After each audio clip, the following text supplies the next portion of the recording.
All right, we're here today to welcome Don Brown to Ernest and Hadley. He is the author of 4 books, Gruesome, Mr. X and Mr. Y, On Deadline, and Stepping Stones.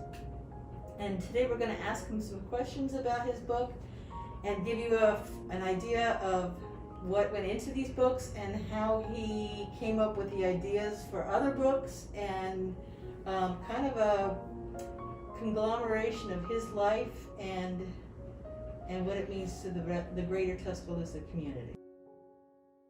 You have produced some incredible work as a career journalist. What work in particular stands out as your legacy piece? I think I probably have 2 or 3 that long after I'm gone that will be a legacy piece. One, I think that stands out more than anything else to me because it was so hard to put together. A very good friend of mine, Neil Bertie, was the president of Birmingham-Southern College for a number of years. And he contacted me some years ago when the college was observing its 150th anniversary. And he said, Don, will you write a 150th anniversary book? And I said, excuse me, but I did. I worked very long and very hard on it. And the name of the book is Forward Ever. And it's a couple of 100 pages and hardback. And it's had pretty good exposure in the Birmingham area, especially, of course, at the college. So that is definitely one that I would hope to be remembered by. Here in Tuscaloosa, I have been asked to write a history of First United Methodist Church, and I'm a longtime member there, and which I did. It was for its 190th year in 2008, and I enjoyed working on that because I've been an active member of the church, and I think it's a good volume that this community would have for that church, which is now over 200 years old. Yeah, and I've been a member of the Rotary Club here for a long time, and when Rotary turned out its 90th anniversary several years ago, I was asked by the club if I would write the history of the Rotary Club here, which I did. And I would say those 3, in my own moments, stand out pretty strong. Stepping Stones, published in 2020, provide an alternative account of the first 200 years of Tuscaloosa's history. What was your vision for producing this book? I decided I would work on the 1950s in Tuscaloosa forward to its 200th anniversary.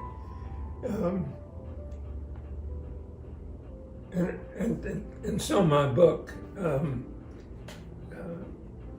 is the 70 years of what I really felt like were stepping stones. And that's the reason I titled the book that, because Tuscaloosa was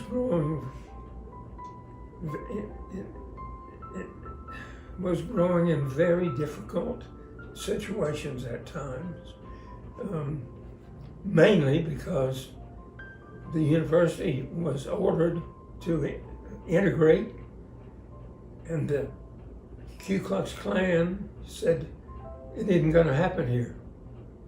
So the 70 years between the 50s and the 70 years later crossed a lot of rough bridges. And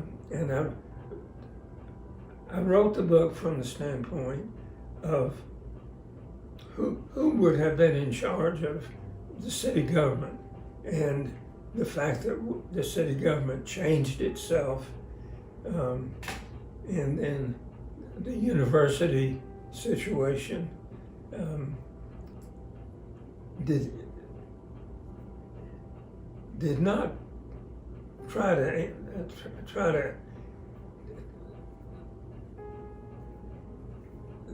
be a 100 or 200 year history.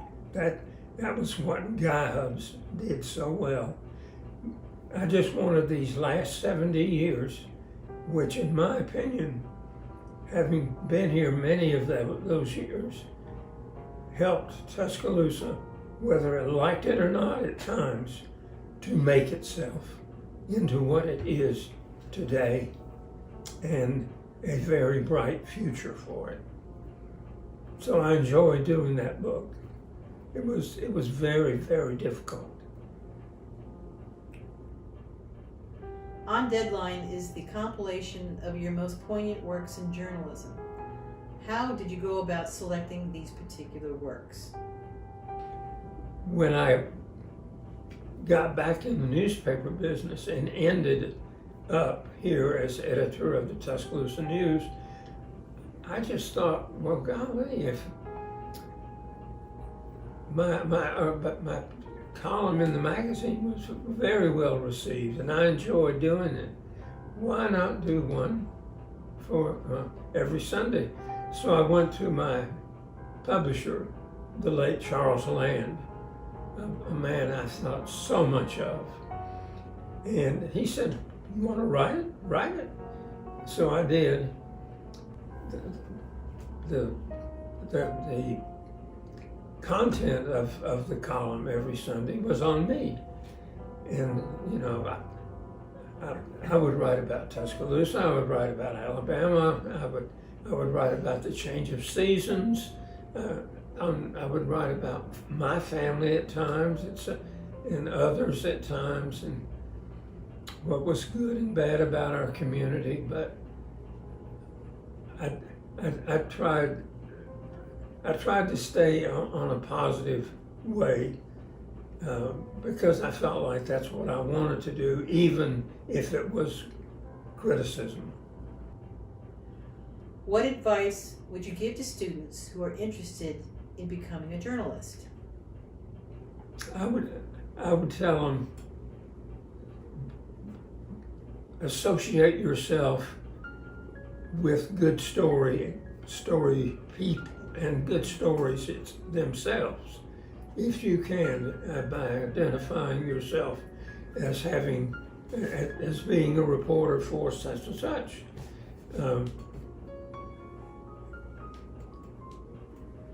But don't, and I really feel strongly about it, I do feel strongly about it, do not insert yourself as a reporter into something unless you have one-on-one interview. Then you can do it. Otherwise, and you're with a group or just another person, listen. Is there an unwritten piece that you would like to write? My last ambition, truly, is that I would like to tell the story of the 16th Street Baptist Church bombing. I mean the real story of it. The Klan, Martin Luther King, Bull Connor, the police chief who was a segregationist of the worst kind.